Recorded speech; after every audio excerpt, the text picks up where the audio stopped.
నా నా performance appreciation ఇచ్చారండి. Yeah, thanks sir. Ali garu, నా పేరు వెంకట్, 10 TV సార్. సార్ ఈ సినిమాలు చూస్తుంటే స్టార్ కాస్ట్ చాలా ఎక్కువ మంది ఉన్నారు. ప్రకాష్ రాజు గారు, నాజర్ గారు, రాజేంద్ర ప్రసాద్ గారు, బ్రహ్మానందం గారు, మీరు ఇలా ఉన్నారు. కానీ ప్రమోషన్స్కి ఎవరు రాలేదేంటి సార్? అంటే చిన్న సినిమా అని రాలేదా, లేకపోతే అలాగే ఏంటి మరి బిజీగా ఉన్నారు వాళ్ళందరూ? అందరూ మేబీ బిజీగా ఉన్నారు. నాకు అర్జున్ ఫోన్ చేయగానే ఎవరెవరికి చెప్పావు అర్జున్ నువ్వు, సరే నీ తరఫున నువ్వు చెప్పావు, ప్రొడక్షన్ సైడ్ కూడా నువ్వు ఒకసారి ఫోన్ చేయించు, తప్పకుండా వస్తారు. ఎందుకంటే పెద్ద సినిమా చిన్న సినిమా అని ఆర్టిస్ట్కి నాకైతే ఆ ఫీలింగ్ లేదండి. ఎందుకంటే మేబీ షూటింగ్లో అవుట్డోర్లో ఉండి రాకపోవడం కారణం అయి ఉంటుంది, అంతే తప్ప దాని గురించి. అంటే సినిమా రిలీజ్ అయ్యి దాదాపు 5-6 రోజులు అవుతుంది, అయిపోయింది. కానీ అంటే ఏ ఆర్టిస్ట్ కూడా కనపడలేదు, వీళ్ళే కనిపిస్తున్నారు, మీరే ప్రమోషన్లో ఉంటున్నారు. అలాంటి వాళ్ళు ఉంటే సినిమా చిన్న సినిమా కొద్దిగా ఎంకరేజ్మెంట్ ఉంటుంది కదా. ఎస్. సో డెఫినెట్గా మరి వాళ్ళు నాజర్ గారు ఒక వీడియో పెట్టారు, తర్వాత మిగతా ఆర్టిస్టులు మేబీ షూటింగ్ ఉండకుండా అర్జున్ అంతేనా బిజీగా ఉంటాం వల్ల అంతే. ఇందాక ఒక మాట అన్నారు, నా వల్లే సినిమా ఆడింది అని గొప్పగా చెప్పుకుంటారు కొంతమంది, నా వల్లే అదని అంటారు. మరి ఈ రోజుల్లో చూస్తుంటే చాలామంది హీరోలు మా వల్లే సినిమా సక్సెస్ అయింది అని రెమ్యునేషన్ పెంచుకుంటుంటారు. మరి అలాంటి వాళ్ళ గురించి మీరు ఏం చెప్తారు సార్? అదే చెప్తున్నాం కదా సార్, ఇప్పుడు ఒక ఇంజన్ తయారు చేయాలంటే చాలామంది ఉంటే కానీ ఆ ఇంజన్ తయారవుతుంది.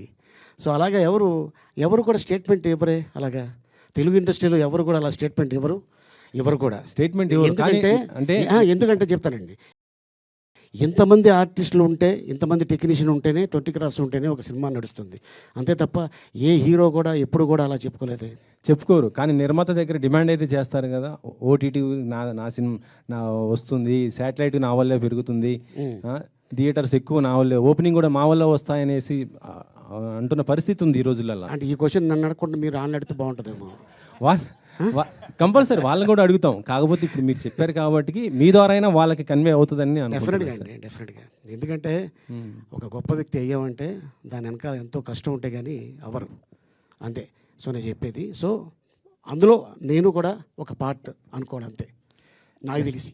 మీకు ఇక మొత్తం అలీ గారి సినిమాకైనా లైఫ్ మొత్తం మళ్ళీ, అంటే తర్వాత అయినా మళ్ళీ సినిమా అయ్యే అవకాశం ఉందా అన్న? మీరు సినిమా చెప్తున్నారు చెప్పండి, రేపు వస్తాను. సినిమాలు తీసేవాళ్ళు సినిమా సార్, మళ్ళీ పొలిటికల్గా ఎవరన్నా అవకాశం వస్తే, అంటే ఇప్పుడు మళ్ళీ మీరు నన్ను అడుగుతున్నారా వెనకాల మిమ్మల్ని అడుగుతున్నాను, గారిని అడుగుతారా?